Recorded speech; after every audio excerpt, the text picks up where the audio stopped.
जी नमस्कार साथियों, स्वागत है आपका अपने YouTube channel digital modern academy पर। मैं आदर्श। हम निरंतर ही ज्योग्राफी पढ़ रहे हैं।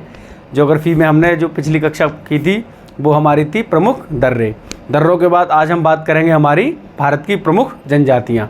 भारत की जो प्रमुख जनजातियाँ हैं वो अधिकांश पेपरों में आपने देखा गया है कि किसी न किसी रूप में वो बैठी मिलती हैं, आ जाती हैं और आपसे पूछ लिया जाता है। जनजाति दे दी जाती है और पूछा जाता है ये किस क्षेत्र में पाई जाती है, किस राज्य में पाई जाती है, या फिर राज्य दे दिया जाता है और पूछा जाता है आपसे मिलान करने के लिए कि किस राज्य में कौन सी जनजाति है। तो आइए आज हम क्या करते हैं, जनजातियों पर अच्छे से क्या करते हैं भैया, PhD करते हैं। और मैंने आपको पहले भी बताया था कि हम कोई भी टॉपिक जो है वो इस तरीके से पढ़ेंगे कि आप किसी भी वनडे एग्ज़ाम में बैठते हैं तो वहाँ पर आपको जो है दिक्कत नहीं आनी चाहिए। समझ रहे हैं आप, ज्योग्राफी से रिलेटेड कोई भी दिक्कत नहीं आनी चाहिए।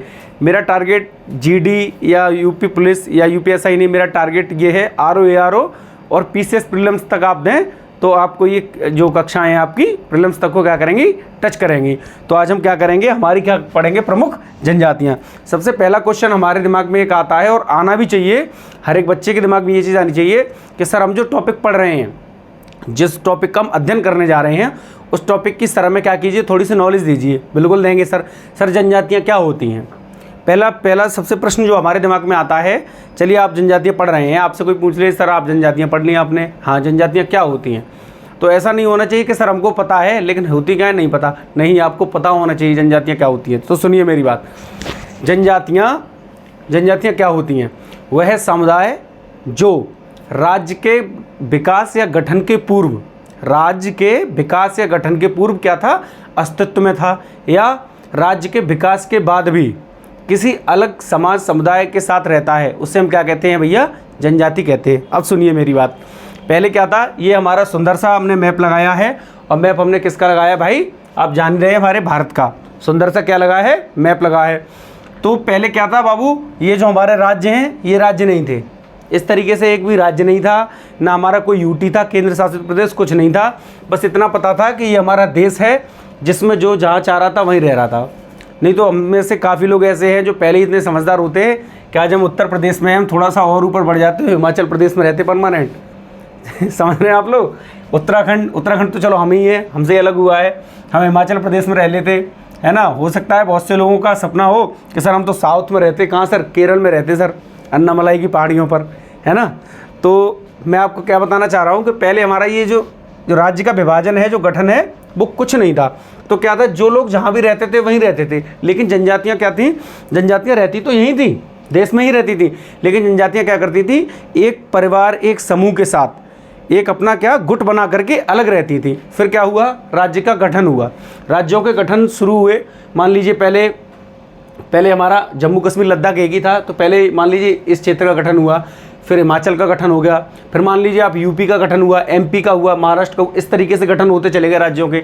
लेकिन इन्होंने क्या किया, इन्होंने जो अपनी परंपरा थी वो नहीं छोड़ी। इन्होंने कहा सर आप राज्य का गठन कीजिए, विकास कीजिए देश का, हमें इस चीज़ से कोई मतलब नहीं है, लेकिन हमारा तो एक ही काम है कि हम अपना समूह में रहेंगे, हम अपना समूह में रहेंगे। आज भी क्या है, ये लोग समूह में रहते हैं, एक अलग समुदाय होता है इनका, एक अलग इनकी सरकार होती है, इनको पुलिस, लॉ, हमारे इन सब चीज़ों से कोई मतलब नहीं है। ये क्या करते हैं, एक मुखिया होता है इनका, है ना, एक मुखिया होता है, उसी की बात मानी जाती है, उसी के अकॉर्डिंग फैमिली चलती है। फिर एक जो होता है गुट का मुखिया होता है, उसके अनुसार क्या होता है, जो पूरा जो इनका जो गुट होता है, जो गुच्छा, जो समूह होता है वो चलता है। तो ये होती है हमारी क्या, जनजातियाँ। तो आइए ज़रा पहले क्या करते हैं, जनजाति के बारे में लिख लेते हैं, जनजातियाँ क्या होती हैं। तो आइए लिखते हैं पहले जनजातियाँ, हेडिंग लगाएंगे आप मेरे साथ, जनजाति, ठीक है। जनजातियाँ या जनजाति, तो मैंने आपको बताया था वह समुदाय, लिखिए आप, वह समुदाय जो राज्यों के विकास के पूर्व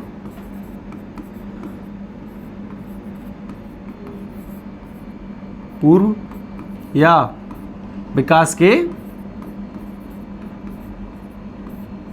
पश्चात या बाद में के पश्चात एक समूह के रूप में एक समूह के रूप में क्या करता है भैया, अलग रहता है, अलग रहता है, तो इसे क्या कहते हैं, इसे जनजाति कहते हैं। ठीक है, जनजाति। तो ये आपको पता होना चाहिए, समझ रहे हैं आप। मैंने आपको बताया था कि पहले हमारे राज्यों का गठन नहीं था और लोग क्या करते थे, गुट बनाकर रहते थे। फिर जैसे जैसे विकास हुआ तो विकास होता चला गया लोगों का भी, लेकिन इन लोगों ने ये कह दिया कि हम क्या है, हम जैसे रह रहे हैं, जिस हाल में रह रहे हैं हमें उस हाल में रहने दो, जिस हाल में हम रह रहे हैं उस हाल में हमें रहने दो, हम उस हाल में बहुत खुश हैं। तो इन्होंने क्या किया कि जब राज्यों का गठन हो गया उसके बाद भी इन्होंने अपनी परंपरा नहीं छोड़ी, और आज भी ये लोग क्या करते हैं भैया, एक समुदाय बना करके और अलग रहते हैं। किसमें, अलग गुट में रहते हैं। तो चलिए आइए अब जरा चर्चा करते हैं कि किस राज्य में कौन सी जनजाति है, इसी का नंबर आता है ना। चलिए आइए मेरे साथ। अब मैं क्या करता हूँ, सबसे पहले मैं आपको कराऊंगा नॉर्थ ईस्ट की। कहाँ की कराऊंगा, हालांकि मैं पूरी कराऊंगा, मेरा काम ही ये है कि मैं आपको भारत की जहाँ जहाँ जनजातियाँ पाई जाती हैं, जो जो जनजातियाँ हैं वो कराऊंगा। लेकिन सबसे पहले एक दिमाग में क्वेश्चन आता है, सर ये बताइए सर्वाधिक जनजातियाँ कहाँ पाई जाती हैं। और ये कोई प्रश्न जो है क्या है, आपके दिमाग में आना भी चाहिए। सबसे पहले एक प्रश्न हमारे दिमाग में आता है, वो ये आता है कि सर्वाधिक जनजातियाँ हमारे एक सेकंड रुकेंगे। आइए, तो मैं आपको सबसे पहले क्या बता रहा था, मैं आपको ये बता रहा था कि सर्वाधिक जनजातियाँ हमारी किस राज्य में पाई जाती हैं। ये प्रश्न हमारे दिमाग में आता है। और एक प्रश्न हमारे दिमाग में ये आता है, सर ये बताइए जब सर्वाधिक जनजातियाँ किसी राज्य में आती हैं तो कोई एक ऐसा भी तो राज्य होगा जिसमें कम से कम जनजातियाँ आती होंगी। कोई एक राज्य ऐसा भी तो होगा जिसमें सबसे कम जनजातियाँ आती होंगी। बिल्कुल ऐसा। तो आइए मेरे साथ, हमारा जो मध्य प्रदेश है, हमारा क्या है, हमारा ही है मध्य प्रदेश। आइए मैं थोड़ा कलर चेंज करना चाहूँगा, आइए ब्लैक से करते हैं। ये हमारा मध्य प्रदेश है। मध्य प्रदेश हमारा एक ऐसा राज्य है जिसमें सर्वाधिक जनजातियाँ पाई जाती हैं। मध्य प्रदेश और छत्तीसगढ़ के अंतर्गत सर्वाधिक जनजातियाँ पाई जाती हैं। लेकिन अगर ऑप्शन में मध्य प्रदेश आएगा तो आप छत्तीसगढ़ को नहीं करेंगे, पहले मध्य प्रदेश को प्रायोरिटी देंगे। क्यों? क्योंकि छत्तीसगढ़ हमारा क्या है, वो मध्य प्रदेश से अलग हुआ है।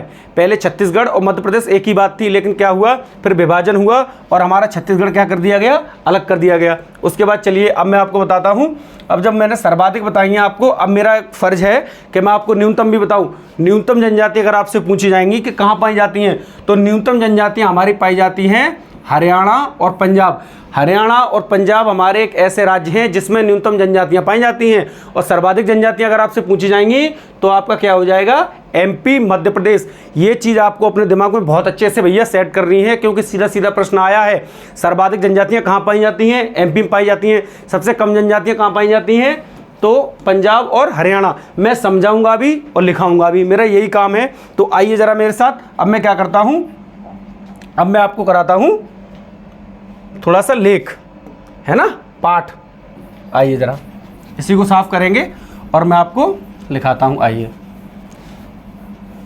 ठीक है। इसी तरीके से आपको अध्ययन करना है मेरे साथ, इसी तरीके से हम पढ़ेंगे। किसी भी चीज़ की कोई जल्दबाजी नहीं। जिस चीज़ में पीएचडी करेंगे ऐसे पीएचडी करेंगे कि दोबारा ज़रूरत ना पड़े।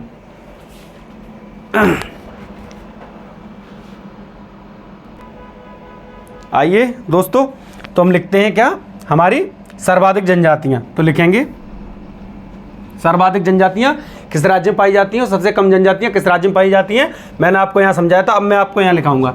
लिखेंगे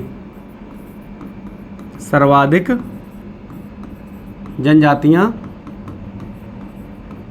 सर्वाधिक जनजातियां कहां बताया था मैंने, मध्य प्रदेश। मध्य प्रदेश, और मध्य प्रदेश अगर ऑप्शन में नहीं आएगा तब आपका छत्तीसगढ़ आएगा। ये आपको बात अपने माइंड में ऐड रखनी है, ठीक है। मध्य प्रदेश में क्या हुआ, पाई जाती हैं, मध्य प्रदेश में पाई जाती हैं। और सबसे कम अगर पूछ ले आपसे, अब स्मार्ट बोर्ड है हमारा, तो स्मार्ट बोर्ड का हम क्या करेंगे भैया, पूरा यूज करेंगे और स्मार्ट बोर्ड से ही अच्छे से स्टडी करेंगे। आइए, सबसे कम जनजातियाँ, सबसे कम जनजातियाँ, कम जनजातियाँ या न्यूनतम, कभी कभी ये भी आ जाता है सबसे न्यूनतम जनजातियाँ कहाँ पाई जाती हैं। तो कम या न्यूनतम एक ही बात होती है, ये बात आपको अपने माइंड में ऐड रखनी है, ठीक है। सबसे कम जनजातियाँ या न्यूनतम जनजातियाँ, या न्यूनतम जनजातियाँ, न्यूनतम जनजातियाँ, ठीक है। तो कहाँ कर देंगे आप, एक तो आपका हो जाएगा पंजाब, और पंजाब के बाद आपका क्या हो जाएगा, हरियाणा। ठीक है। और हरियाणा ही एक ऐसा राज्य है जिसका लिंगानुपात सबसे कम है। सबसे कम लिंगानुपात किसका है? हरियाणा का। और हरियाणा से ही हमारा बेटी बचाओ बेटी पढ़ाओ वाला सेंटेंस जो लाइन है हमारी गाइडलाइन कहाँ से निकली थी? हरियाणा से निकली थी। मैं आपको बता रहा हूँ, मैं बीच बीच में बहुत चीज़ें आपको बताऊँगा जो बहुत कम बच्चों को पता होंगी और जो आपके बहुत काम की होंगी। समझ रहे हैं आप? तो पंजाब और हरियाणा सबसे न्यूनतम जनजातियाँ तो पंजाब और हरियाणा में पाई जाती हैं। ठीक है, ये बात आपको भैया क्या करनी है? अपनी नॉलेज में ऐड करनी है। सर्वाधिक मध्य प्रदेश, सबसे कम जनजातियाँ या न्यूनतम जनजातियाँ तो पंजाब और हरियाणा। अब आइए मेरे साथ चलेंगे, अध्ययन करेंगे। अब किसका अध्ययन करेंगे? मैंने आपको बताया था सबसे पहले मैं आपको नॉर्थ ईस्ट पढ़ाऊँगा। नॉर्थ ईस्ट से मतलब आप जानते ही होंगे हमारा। आइए, तो नॉर्थ ईस्ट हमारा कहाँ है? ये है। मैंने आपको बताया था नॉर्थ ईस्ट के अंतर्गत हमारे 8 राज्य आते हैं, जिनमें से अगर हम सिक्किम को हटा देंगे तो ये जो सिक्किम है ये हमारा सिक्किम, जब हम इसको काउंट नहीं करेंगे तो ये जो राज्य है ना, ये इनको मैंने बताया था आपको, इनको क्या कहते हैं? इन 7 राज्यों को हम 7 सिस्टर की संज्ञा दी है, या फिर हिंदी में लिख के आता है 7 बहनें। 7 बहनें सिक्किम दे देगा और बोलेगा इनमें से ऐसा कौन सा राज्य है जो 7 बहनों के अंतर्गत नहीं आता है। आप चुपचाप से आंसर कर देंगे सिक्किम। मैं चीज़ें रिकॉल करता हूँ बार बार, इसीलिए करता हूँ कि चीज़ें रिकॉल हो जाएंगी, ज़्यादा समय तक, ज़्यादा लंबे समय तक आपके माइंड में ऐड रहेंगी। ठीक है, या फिर वो क्या करेगा? इन 7 को दे देगा, एक इसको दे देगा और बोलेगा इनमें से ऐसा कौन सा राज्य है जो 7 सिस्टर 7 बहनों के अंतर्गत नहीं आता है, तब भी आपका आंसर क्या हो जाएगा? सिक्किम ही हो जाएगा। आइए ज़रा, तो जब मैंने नॉर्थ ईस्ट पर मैंने लाइन की है तो पहले नॉर्थ ईस्ट की शुरुआत करेंगे, लेकिन सिक्किम हमारा नॉर्थ ईस्ट में आता है, ये आपको याद रखना है। तो सबसे पहले हम शुरुआत करते हैं हमारे सिक्किम से। सिक्किम मैंने आपको बताया था पूर्वोत्तर भारत का सबसे कैसा है? सबसे छोटा राज्य है। और सबसे छोटा राज्य होने के साथ साथ मैंने आपको एक चीज़ और बताई थी सिक्किम के बारे में जो आपको हमेशा याद रखनी है। सिक्किम हमारा तीनों तरफ से 3 देशों से घिरा हुआ है। अगर यकीन नहीं आता तो बड़ी बड़ी आंखें खोलो और देखो, भूटान, नेपाल और चाइना। भूटान, नेपाल, चाइना, बस इधर से है भारत। समझ रहे हैं? तीनों तरफ इसके क्या हैं? 3 देश हैं। इस तरफ देखेंगे तो भूटान है पूरब में, पश्चिम में नेपाल है और ऊपर कौन बैठा हुआ है? तिब्बत या चाइना। आइए ज़रा मेरे साथ, अब हम शुरुआत किससे करेंगे? तो भैया शुरुआत करते हैं अपने कहाँ से? सिक्किम से ही। तो सबसे पहले हेडिंग लगाएंगे आप सिक्किम। ठीक है, अब ज़रा देखते हैं कि सिक्किम में कौन सी जनजाति पाई जाती हैं। तो सिक्किम में हमारी 3 जनजातियाँ हैं। एक तो है लेपचा, एक होती है भूटिया, एक होता है भोटिया, वो अलग होती है। एक होती है कौन सी? भूटिया। तो आइए लिखेंगे पहले लेपचा जनजाति, उसके बाद शेरपा जनजाति, ये मोस्ट इम्पोर्टेंट है यहाँ, शेरपा जनजाति, और उसके साथ ही साथ मैंने आपको बताया था भूटिया। भूटिया जनजाति। ठीक है, अब जरा क्या करते हैं, अब जब सिक्किम पर बात हो गई है तो थोड़ा सा सिक्किम से ऊपर की तरफ चलते हैं और हम कहाँ चलते हैं? हमारी अरुणा दीदी के पास, अरुणाचल प्रदेश। अरुणाचल प्रदेश की जब हम बात करेंगे तो अरुणाचल प्रदेश में पहाड़ियाँ हैं। एक मिरी पहाड़ी है, एक अबोर पहाड़ी है, एक डाफला पहाड़ी है, और उन्हीं के नाम पर हमारा क्या है? 3 जनजातियों के नाम रखे गए हैं। तो आइए ज़रा अरुणाचल प्रदेश हेडिंग लगाइए अब आप। अरुणाचल प्रदेश। ठीक है, इसी तरीके से आप बनाएंगे। और अगर आप इस तरीके से नहीं बना पाएँ, इस तरीके से अगर आपको लग रहा है कि आप फ्लो चार्ट नहीं बना पाएंगे, तब आप क्या करेंगे? तब भी सुन लीजिए, इधर लिखेंगे राज्य, ठीक है, और यहाँ लिखेंगे क्या? जनजाति, और बीच में करेंगे लाइन, यहाँ राज्य, यहाँ जनजाति, यहाँ राज्य, यहाँ जनजाति। लेकिन मैं आपको क्या कर रहा हूँ? साथ ही साथ समझा रहा हूँ, इसलिए मैं साथ में अपना क्या भैया मैप लेके चल रहा हूँ। तो मैंने आपको बताया था अरुणाचल प्रदेश में हमारी क्या है? 3 पहाड़ियाँ हैं। एक डाफला पहाड़ी है, एक अबोर पहाड़ी है और एक गिरी पहाड़ी है। उन्हीं के नाम पर ये जनजातियाँ हैं। तो आप लिखते हैं ज़रा, गिर जनजाति। ठीक है, अब लिखेंगे डाफला जनजाति, डाफला जनजाति। ठीक है, इस तरीके से आपको क्या करना है भैया? फ्लो चार्ट बनाना है। और मैंने आपको एक और बताई थी अबोर जनजाति।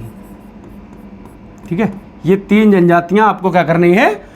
अपनी नॉलेज में अरुणाचल प्रदेश के अंतर्गत ऐड करनी है। अरुणाचल प्रदेश के बाद अब हम कहाँ चलेंगे? तो हम बात करेंगे अपने नागालैंड पर।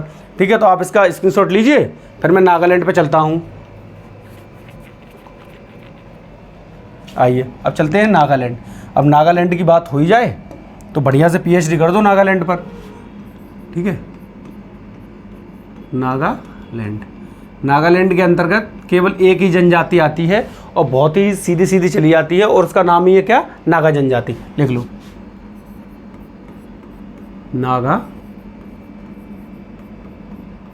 जनजाति। ये कहाँ आती है, नागालैंड के अंतर्गत आती है। अब नागालैंड से क्या करेंगे, हल्का सा नीचे टर्न मारो तो हमारा क्या आ गया, मणिपुर आ गया। फिर मणिपुर से थोड़ा सा नीचे चलेंगे तो हमारा कौन सा आ जाएगा, फिर आ जाएगा हमारा मिजोरम। तो सबसे पहले मणिपुर की जब बात करें तो मणिपुर, हेडिंग लगाओ आप, मणिपुर, ठीक है। और मणिपुर में एक जनजाति पाई जाती है जो कई बार पूछी गई है, वो है कुकी, कुकी जनजाति, ठीक है। अब मणिपुर से थोड़ा सा नीचे आए, कहाँ पे आ गए, तो हम आ गए अपने मिजोरम पर, ठीक है, मिजोरम। और मिजोरम में भैया एक पहाड़ी है और उस पहाड़ी का नाम क्या है, लोसाई। उस पहाड़ी का नाम क्या है, लोसाई। जैसे अरुणाचल प्रदेश में हमने डाफला और अबोर पहाड़ियाँ पढ़ी थी, उन्हीं के नाम पर जनजातियों के नाम थे, वैसे ही हमारा क्या है, मिजोरम में एक पहाड़ी है और उस पहाड़ी का नाम क्या है, लोसाई। तो लोसाई के नाम पर ही है लोसाई जनजाति। कौन सी भैया, लोसाई जनजाति। देखिए जनजातियां तो बहुत हैं, जनजातियां इतनी हैं क्योंकि ऐसा है कि कहीं ना कहीं सारी जनजातियां एक दूसरे से कनेक्ट हैं। आप समझिए, जैसे अरुणाचल प्रदेश है नागालैंड से कनेक्ट है, तो हो सकता है बहुत सी जनजातियां इनमें क्या हो, कनेक्ट हो। लेकिन विवादित जनजातियां आपसे कभी परीक्षा में नहीं पूछी जाएंगी, ये बात आपको अपने माइंड में अच्छे से ऐड रखनी है। विवादित क्वेश्चन वो नहीं करेगा। विवादित क्वेश्चन क्यों नहीं करेगा, अगर वो विवादित क्वेश्चन कर देगा तो फिर सबको कॉमन नंबर देने पड़ेंगे। और इस तरीके से कितने विवादित क्वेश्चन आ जाएंगे, मैं कह रहा हूँ 100 में से 1 आ जाएगा, 150 का पेपर है तो 2 आ जाएगा, बहुत आ जाएंगे, 3 आ जाएंगे। तो मैं आपको वो जनजातियाँ करा रहा हूँ जो बिल्कुल कैसी हैं, बिल्कुल हमारी भैया कैसी हैं, सिक्योर है, ठीक है। अब मिजोरम से कहाँ चलते हैं, मिजोरम से अब चलते हैं, पहले आप इसका स्क्रीनशॉट लीजिए फिर मैं कराता हूँ।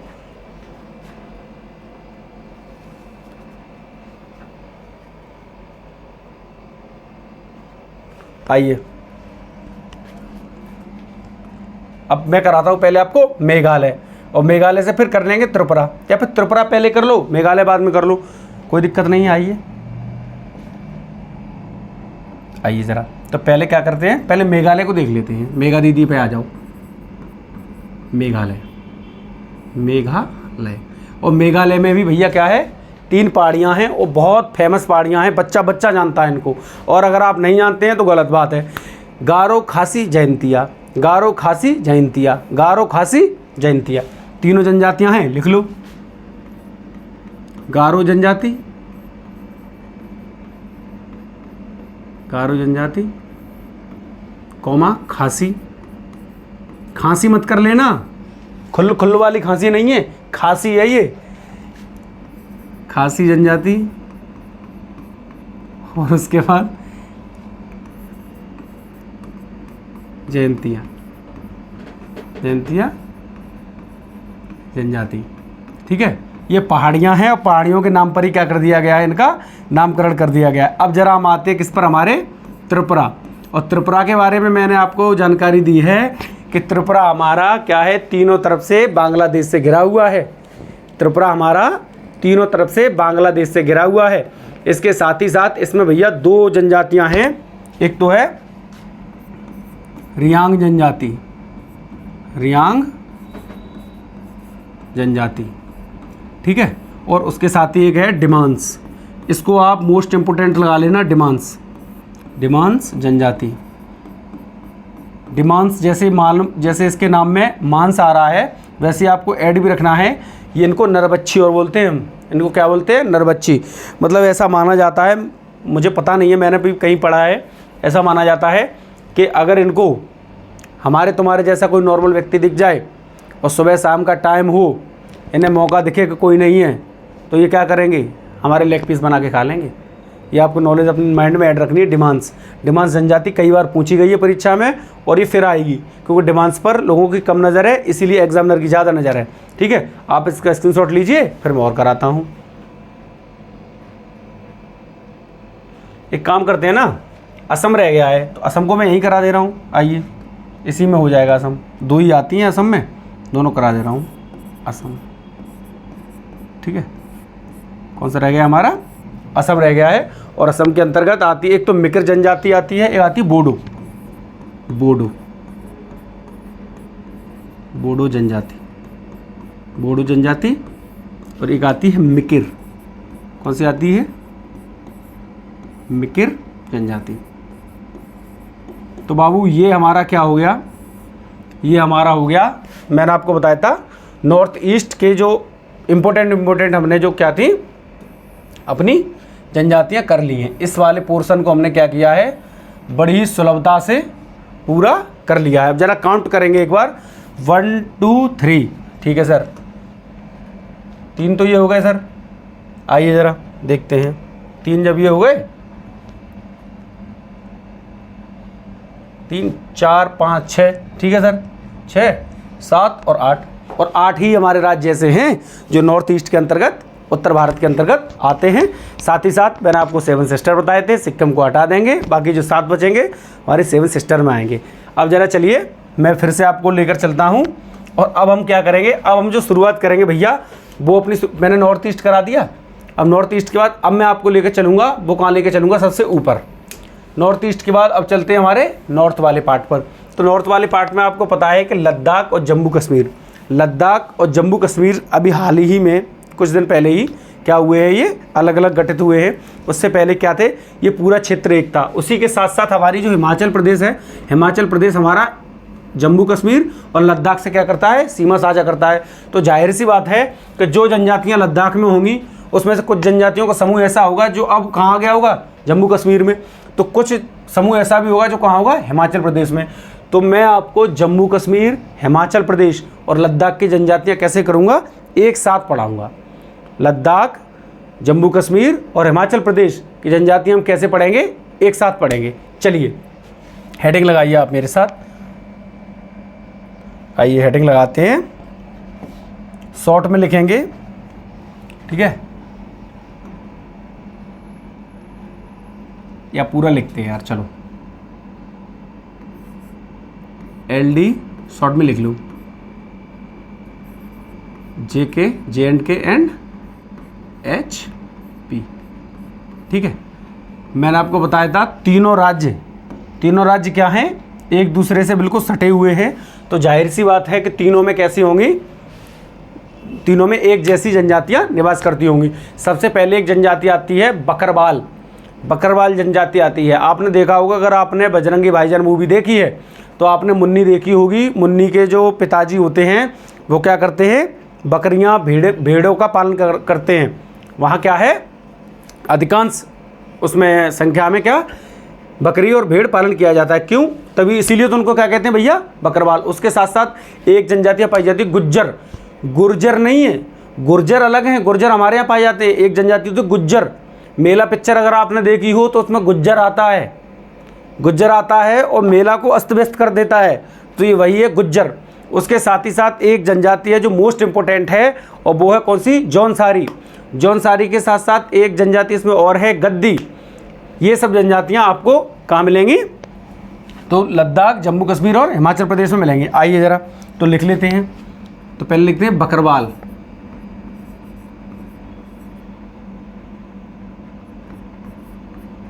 बकरवाल जनजाति,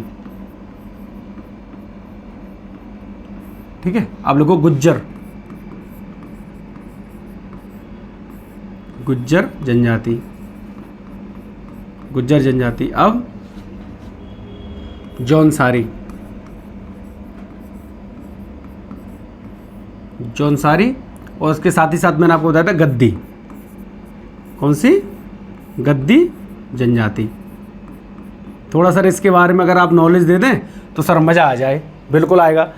आपने इसकी नोटिस की, बकरवाल, गुज्जर जनजाति, जौनसारी। मैंने आपको बताया था मुन्नी वाला, ये जो मैंने टॉप अभी बताया था आपको, एक सेंटेंस, ये मैंने क्यों बोला था, जाहिर सी बात है जब हम ऊपर चलेंगे, अब थोड़ा सा टेक्निक आएगी, एक सेकंड समझो आप।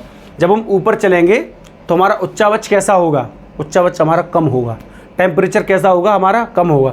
हम कहाँ रहते हैं सर, हम यहाँ रहते हैं, इस क्षेत्र में रहते हैं। मान लीजिए अगर आप उत्तर प्रदेश से हैं तो आप यहीं रहते होंगे, इस तरीके से ये जो लाइन गई है हमारी मकर रेखा, उसके ऊपर या उसके नीचे आसपास यहीं रहते होंगे, ठीक है। तो हमारा जैसे हम ऊपर चलेंगे तो हमारा क्या होगा, उच्चावच क्या होगा, कम होगा, टेम्परेचर कम होगा, ठंडक क्या होगी, बढ़ेगी। ठंडक बढ़ने की वजह से वहाँ क्या होता है कि ज़मीन की जो मतलब क्या कहते हैं अपनी जो खेती है वो इतने उच्च स्तर पर नहीं हो पाती। दूसरा, पहाड़ी इलाका होता है तो वहाँ इतना ज़्यादा क्षेत्र नहीं होता है ज़मीन का, इतनी उगाऊ ज़मीन नहीं होती है कि वहाँ के किसान पर्याप्त मात्रा में अनाज पैदा करके अपना भरण पोषण कर सकें। इसीलिए ये क्या करते हैं, सबसे ज़्यादा भेड़ और बकरी का पालन करते हैं। भेड़ और बकरी का क्या करते हैं भैया, पालन करते हैं। साथ ही साथ भेड़ के साथ साथ एक यहाँ बकरी पाली जाती है और उसकी सॉल बनती है। उस बकरी का नाम है, उसको सॉल को कहते हैं पश्मीना। पश्मीना सॉल वहाँ की आती है। ऐसा माना जाता है कि इतनी गर्म सॉल होती है, आप कितनी भी सर्दी हो, आप लद्दाख चले जाएं, आप किसी भी ठंडे प्रदेश में चले जाएं, आपके पास केवल एक सॉल हो, उसी में काम हो जाएगा। इसीलिए तो बकरी वहाँ मरती नहीं है, क्योंकि उसका टेम्परेचर उन बालों से क्या होता है, मेंटेन होता है। और भेड़ को आप जानते ही हैं, भेड़ का मुख्य काम क्या है, हमें ऊन देना है। तो आपको इस तरीके से मैं आपको नॉलेज भी देता जाऊँगा और क्या करूँगा भैया, बताता भी जाऊँगा। आप इनका स्क्रीनशॉट लीजिए, फिर चलते इससे आगे। अच्छा, एक और चीज़ मैं लिखा देता हूँ आपको, यही लिखा देता हूँ, आगे क्यों जाना, हालांकि आगे भी कॉमन में पढ़ेंगे, लेकिन लिखते हैं।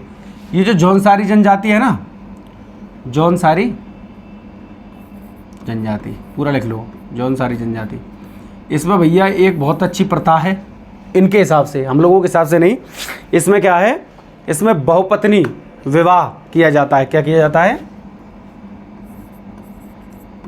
बहुपत्नी प्रथा है। बहुपत्नी प्रथा है। बहुपत्नी प्रथा क्या होती है, यहाँ आप 2 शादी, 3 शादी, 4 शादी अपनी क्षमता के अनुसार आप कर सकते हैं। आपको लगता है मैं 3 बीवियों का मेंटेन कर सकता हूँ, रखिए। 4 शादी, 4 बीवियाँ मेंटेन कर सकता हूँ, रखिए। लेकिन हमारे यहाँ ऐसा नहीं है, ठीक है। इसीलिए मैंने बताया था कि जनजातियों का क्या है, रहना सहना बिल्कुल हमसे अलग है। चलिए अब जरा हम चलते हैं कहाँ पर, अब हम आएंगे हमारे उत्तराखंड और उत्तर प्रदेश पर। क्यों हम इस तरीके से चले, हमने लद्दाख देखा, जम्मू कश्मीर देखा और हिमाचल प्रदेश देखा। अब इसके सहारे आगे थोड़ा सा नीचे आएंगे तो उत्तराखंड और उत्तर प्रदेश।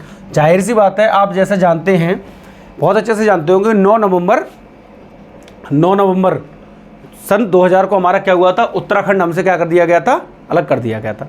उत्तराखंड क्या हुआ था, हमसे अलग हुआ। पहले हम ही थे उत्तराखंड, लेकिन उत्तराखंड को क्या किया गया, अलग कर दिया गया। तो जाहिर सी बात है, जब उत्तराखंड अलग हुआ तो उत्तराखंड और उत्तर प्रदेश की जनजातियां कैसी होंगी, मैच करती होंगी। अरे भाई, पहले उत्तर प्रदेश ही तो था उत्तराखंड।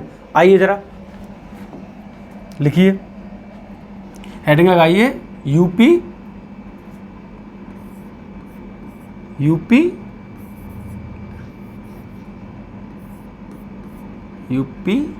और इस तरीके से लगा लो, एंड यूके, ठीक है। उत्तर प्रदेश और उत्तराखंड। अब जरा मैं आपको पहले थोड़ी सी जानकारी देता हूँ। उत्तराखंड और उत्तर प्रदेश के अंतर्गत एक जनजाति पाई जाती है बरनौत, और एक जनजाति पाई जाती है थारू। और थारू जनजाति कई बार परीक्षाओं में ट्रेंड हुई है। ऐसी कौन सी जनजाति है जो दीपावली को शोक पर्व के रूप में मनाती है? ऐसी कौन सी जनजाति है जो दीपावली को शोक पर्व के रूप में मनाती है? तो सबसे पहले मैं आपको थारू लिखाऊंगा। साथ ही साथ थारू जनजाति में क्या है, संयुक्त परिवार की प्रथा है। ये लोग आज की तरह नहीं है कि जरा सी कासन हुई परिवार में अलग हो गए, नहीं। आज भी इन लोगों में 700-800 लोगों का परिवार हो जाता है। कई अभी हाल ही में रिपोर्ट आई थी, एक परिवार देखा गया था थारू जनजाति का, उसमें 650 लोग रह रहे थे। 650 के बाद 12-14 बच्चे ऐसे थे जिनकी अभी क्या हुआ था, गणना नहीं हुई थी। तो सबसे पहले मैं आपको थारू ही लिखाऊंगा, ठीक है। इस थारू जनजाति से हमें क्या लेनी चाहिए भैया, प्रेरणा लेनी चाहिए कि हमें परिवार के साथ मिलके रहना चाहिए। आओ लिखते हैं, थारू जनजाति, ठीक है। और थारू जनजाति के बारे में मैंने आपको बताया था, मैं यहाँ लिख देता हूँ हाईलाइट करके। ये दीपावली को शोक पर्व के रूप में मनाते हैं। शोक पर्व के क्या करते हैं, रूप में मनाते हैं। साथ ही साथ मैंने आपको एक और लाइन बताई थी, वो मैं लिखा रहा हूँ यहाँ, या इनमें संयुक्त परिवार की प्रथा है। संयुक्त परिवार की क्या है, प्रथा है। 600, 700, 800 लोगों का परिवार है आज भी। समझ रहे हो आप लोग, कितनी अच्छी यूनिटी होगी, कितना अच्छा इन लोगों में, मतलब अब क्या ही कहें। चलिए आइए, अब थारू हो गई। थारू के बाद अब मैं यहाँ से लिखा देता हूँ बरनौत, बरनौत जनजाति, बरनौत जनजाति। लिखो राजी जनजाति, राजी जनजाति। इस तरीके से भैया आपको लिखना है। और अगर मैंने ये थारू के बारे में इतनी जो जानकारी दी है वो मैंने आपके क्या किस लिए दी है, आपको आपकी भलाई के लिए दी है। तो आपको ये अपने नॉलेज में क्या करना है, अच्छे से ऐड करना है, इसको स्किप नहीं करना है कि सर ने लिखा दिया हम नहीं लिखें। आपको ये जानकारी लिखनी है। जानकारी देकर पूछा है उसने, दिवाली को शोक पर्व के रूप में कौन मनाता है, चुपचाप से आप आंसर कर देंगे थारू। ठीक है, संयुक्त परिवार प्रथा कहाँ है, थारू में है। इस तरीके से आपको क्या करना है।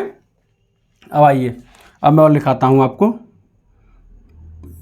लिखिए इसमें जौनसारी। अब देखिए जौनसारी वहाँ भी थी और यहाँ भी थी, और वहाँ भोटिया थी और यहाँ कौन सी है, भूटिया थी, यहाँ है भोटिया, भोटिया जनजाति।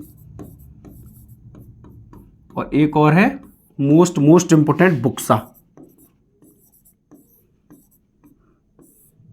बुक्सा जनजाति। ठीक है, बुक्सा जनजाति। इस तरीके से आप बनाइए इसको।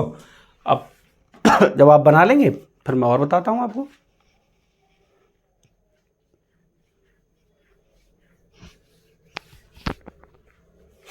अब चलिए जरा, उत्तर प्रदेश की बात हो गई, उत्तराखंड की बात हो गई।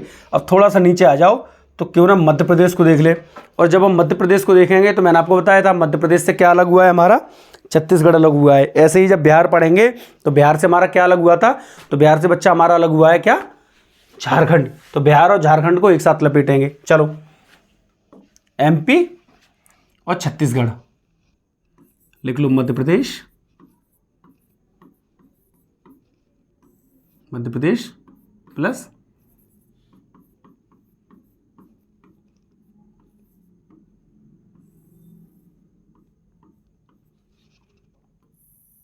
मध्य प्रदेश प्लस छत्तीसगढ़।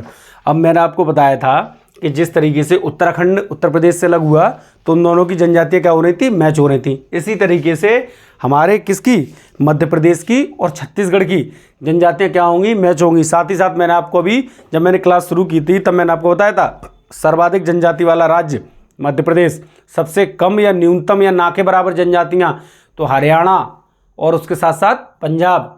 ये आपको अपनी नॉलेज में भैया बहुत अच्छे से क्या करना है, ऐड रखना है। लिखो जरा, इसमें एक जनजाति आती है पहले गोंड, गोंड जनजाति। देखो गोंड जनजाति। देखो भील, भील जनजाति। और भील के ही बाद अब यहां लिख लो सहारिया, सहारिया जनजाति। इस तरीके से मैं आपको क्या करूंगा, इम्पोर्टेंट सारी जो जनजातियां हैं वो क्या करूंगा, आपको बढ़िया से लिखा दूंगा। आप इनको लिखिए। इसके साथ ही साथ दो इसमें और लिख लो। एक तो आती है कोरबा, कोरबा जनजाति। ठीक है, एक और लिख लो बैगा, बैगा जनजाति। अब मेरा मन पता नहीं क्यों ऐसा कर रहा है कि एक और मैं लिखा दूं, और वो है खोंड, खोंड जनजाति, खोंड जनजाति। ठीक है, इतनी आपको मध्य प्रदेश और छत्तीसगढ़ के अंतर्गत क्या करना है, जाननी है। साथ ही साथ मैंने आपको मध्य प्रदेश के बारे में अभी जानकारी दी थी।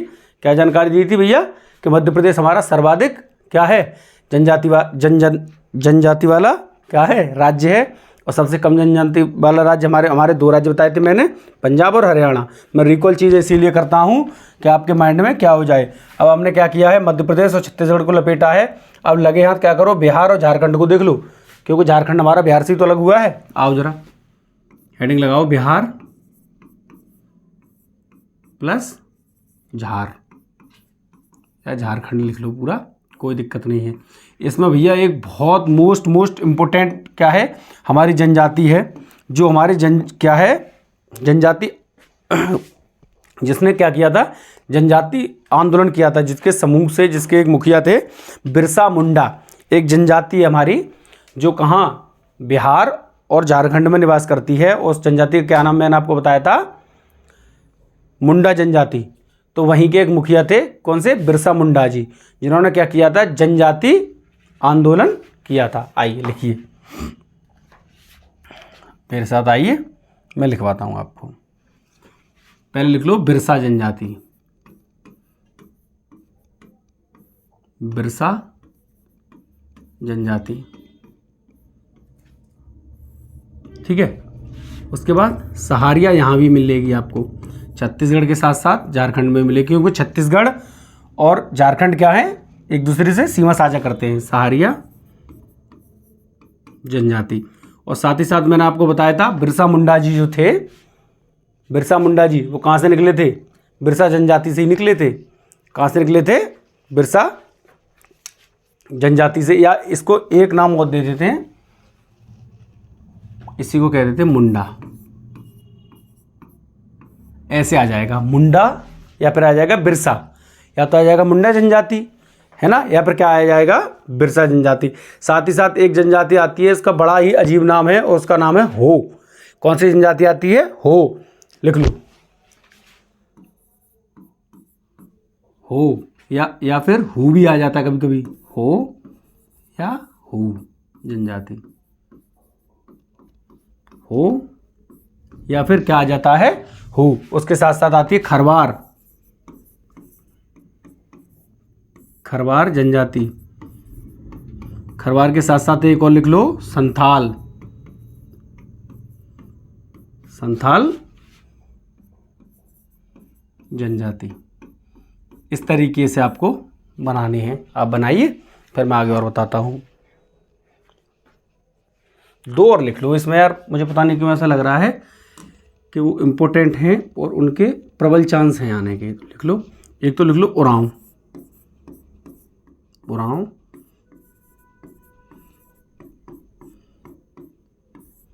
जनजाति। और उरांव के साथ साथ एक लिख लो असुर, ये भी इम्पोर्टेंट है, असुर जनजाति, ठीक है। ये आप बनाइए, फिर आगे चलते हैं।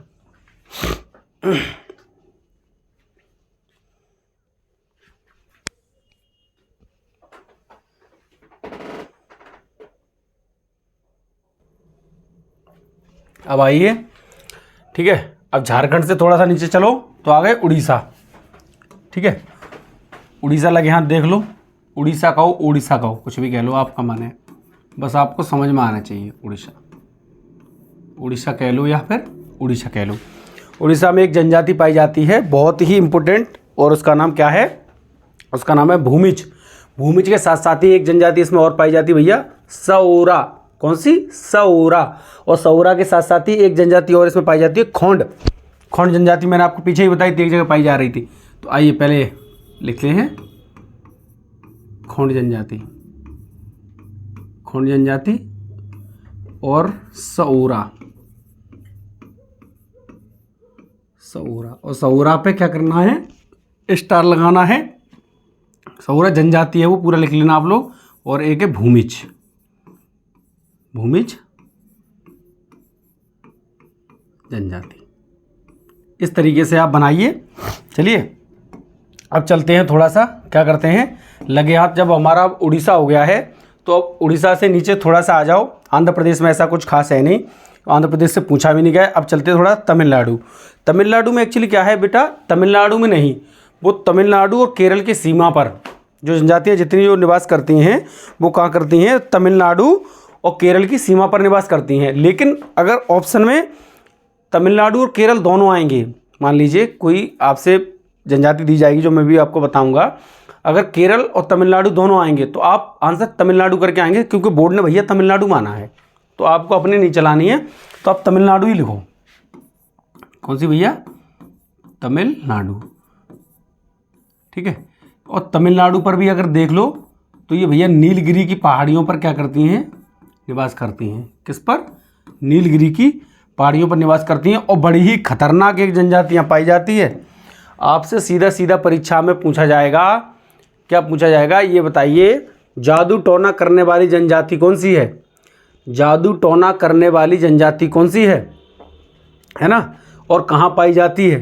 तो आप क्या बता देंगे, क्या बताएंगे आप?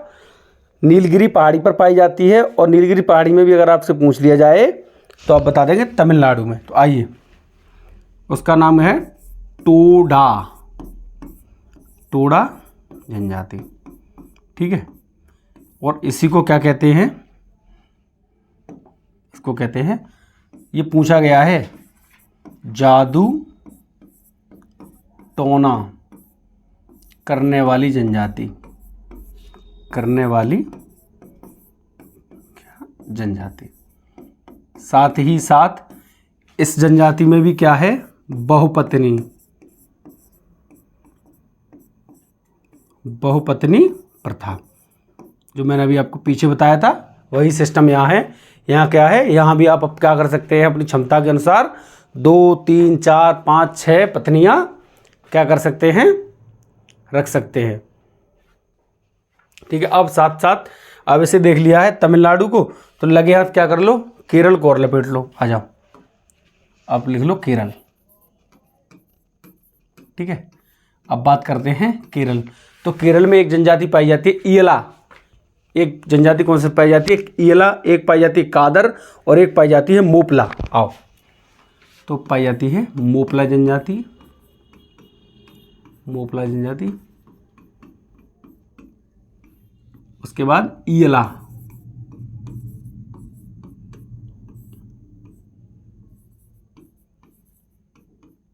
ईला जनजाति। और साथ ही साथ मैंने आपको एक जनजाति और बताई थी, वो है कादर। कौन सी? कादर, कादर जनजाति। ये 3 जनजातियां आपको क्या करनी है भैया, केरल में याद रखनी है। अब जरा क्या करते हैं, केरल की बात हो ही रही है, तो केरल से थोड़ा सा क्या करते हैं, ऊपर चलते हैं। तो अब हम हमारे चलते हैं कहाँ पर? गुजरात में। कहाँ चलते हैं? गुजरात में। और गुजरात के साथ साथ कहाँ देख लो, राजस्थान में भी देख लो। तो पहले क्या करो, गुजरात को ही लपेट लो। जब गुजरात की बारी आ रही है तो गुजरात हेडिंग लगाएंगे, गुजरात, गुजरात, ठीक है। गुजरात की प्रमुख जनजातियां, या गुजरात की क्या जनजातियां? एक जनजाति पाई जाती है यहाँ पर डाफर, एक पाई जाती है टोडिया, और एक कोली। लिखेंगे टोडिया, टोडिया जनजाति, ठीक है। उसके बाद डाफर जनजाति, डाफर जनजाति, और उसके साथ साथ कोली, कोली जनजाति। ये आपको क्या करनी है भैया, गुजरात में ऐड रखनी है।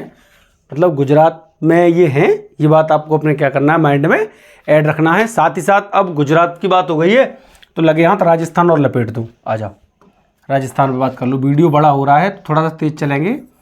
राजस्थान, ठीक है।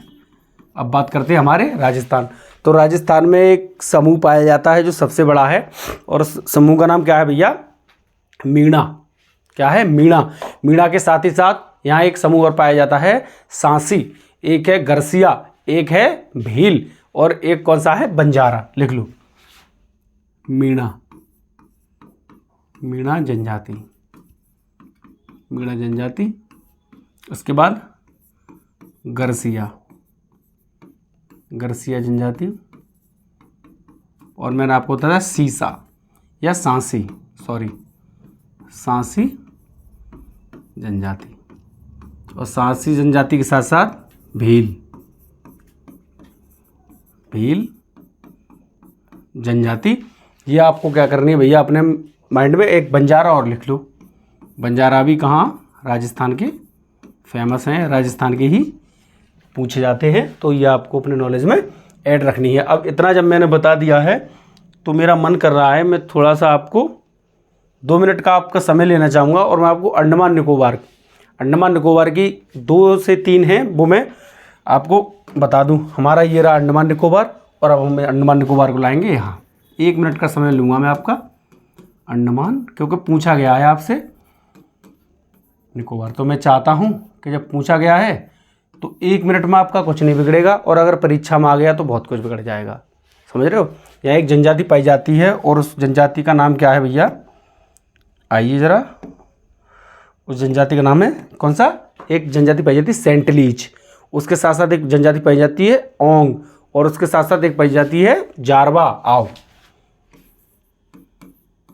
जारवा या जरवा भी कहते हैं जनजाति, ठीक है। एक सैम्पेन, सैम्पेन, सैम्पेन से बहुत कुछ याद आ रहा होगा आप लोगों को, मुझे पता है, लेकिन ये सैम्पेन क्या है? जनजाति है। एक ओंग, ओंग जनजाति। ये आपको 3 जनजातियाँ क्या करनी है भैया? अपने माइंड में क्या करना है? ऐड लगनी है। साथ ही साथ एक मैं और बता रहा हूँ आपको, सेंटलीज और लिख लो आप, सेंटलीज, सेंटलीज जनजाति, ठीक है। ये हमारी हो गई अंडमान निकोबार की जनजातियाँ, और साथ ही साथ हमारे भारत की प्रमुख जनजातियाँ। तो आज का टॉपिक हम यहीं रखते हैं, अगली कक्षा में मिलेंगे अगले कंटेंट के साथ, ठीक है। और आप एक बार इनको देख लीजिए बढ़िया से। मुझे लगता है कि अगर परीक्षा में क्वेश्चन बनेगा तो इन जनजातियों से ही बन जाएगा, आपसे अलग से कुछ नहीं पूछा जाएगा। तो मिलते हैं अगली क्लास में, और साथ ही साथ हमारी जो अगली कक्षा होगी उसके साथ हमारा यूपी स्पेशल का हमारा क्या होगा भैया? तीसरा शो आएगा, उसे देखना नहीं भूलना है, उसे भी नहीं छोड़ना है, क्योंकि 8 से 10 नंबर की बात है यूपी पुलिस में, ठीक है। तो मिलते हैं अगली क्लास में, तब तक के लिए नमस्कार, जय हिंद।